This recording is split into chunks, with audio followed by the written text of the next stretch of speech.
Praise the Lord. सभी को जय मसीह की। एक झलक विद पास्टर रोजर में आपका स्वागत है।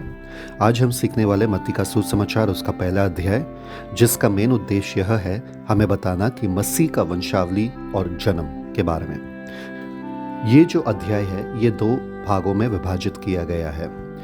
मत्ती का सुसमाचार उसका पहला अध्याय का पहला भाग है मसीह कहाँ से आए, वो पहला अध्याय का पहला वचन से लेके 17 वचन तक है। और दूसरा विभाग इसका ये है कि मसीह कैसे आए, वो पहला अध्याय का 18 वचन से लेके 25 वचन तक है। तो ये दो भागों में विभाजित किया गया है। सबसे पहले हम पहला भाग देखेंगे जो है मसीह कहाँ से आए। ये 3 भागों में विभाजित किया गया है। पहला भाग ये है कि वंशावली का एक मुख्य राजा, जो पहले अध्याय पहले वचन में लिखा है। उसके बाद वंशावली के 2 मुख्य पिता और वंशावली के 3 मुख्य भाग। आपको ये याद रखना बहुत आसान होगा, 1, 2 और 3। 1 मुख्य राजा, 2 मुख्य पिता और 3 मुख्य भाग। सबसे पहले देखेंगे कि वंशावली का एक मुख्य राजा कौन है। हम सभी को पता है कि वो यीशु मसीह है। नए नियम जो है वो शुरुआत भी होता है यीशु मसीह से और अंत भी। प्रकाशित वाक्य का आखिरी वचन अगर आप पढ़ोगे तो वहां पर भी यीशु मसीह का ही जिक्र किया गया है। दूसरा, वंशावली के 2 मुख्य पिता, हमें पता है कि वो दाऊद है जो शाही पिता है इज़राइल देश का, और अब्राहम जो राष्ट्रपिता है इज़राइल देश का। ये भी हमें देखने को मिलता है पहले वचन में, क्योंकि मसीह का आना जरूरी था दाऊद से और अब्राहम से। फिर देखते हैं वंशावली के 3 मुख्य भाग। पहला वाला भाग ये है इब्राहिम से दाऊद, दूसरा भाग ये है दाऊद से बाबुल, और तीसरा भाग है बाबुल से यीशु।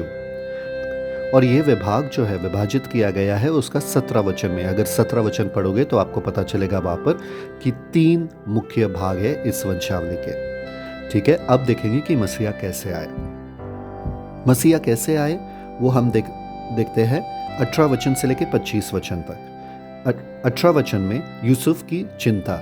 यूसुफ को पता चलता है कि मरियम जो है वो पेट से है और अभी तक उनका शादी नहीं हुआ, तो वो एक गलत फैसला लेने का सोचता है। जो हम देखते हैं यूसुफ का गलत फैसला वो है 19 वचन में, कि वो सोचता है कि मैं मरियम को ऐसे ही छोड़ दूं। फिर यूसुफ को एक सपना आता है। यूसुफ का सपना देखते हैं 20 से लेके 23 वचन तक, जहां पर गैब्रियल एंजल आता है और कहता है उनसे कि मत डर, क्योंकि जो बच्चा उसके पेट में मतलब मरियम के पेट में है वो उद्धार करता है।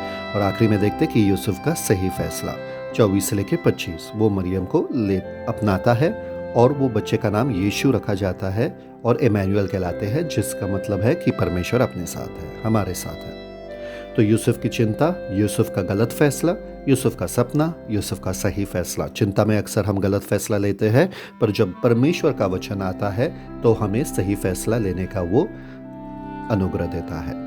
इसलिए ये जो अध्याय है वो 2 विभागों में विभाजित किया गया है। सबसे पहले याद रखना मसीह कहाँ से आए, और दूसरा मसीह कैसे आए। मुझे आशा है कि आप लोगों को समझ में आया होगा। यदि नहीं तो आप फिर से ये वीडियो देखिए और नोट्स बना के लिखिए, आपको ये समझ में आएगा। सेलिब्रेट द क्राइस्ट लाइफ, मसीह जीवन का जश्न मनाओ। God bless.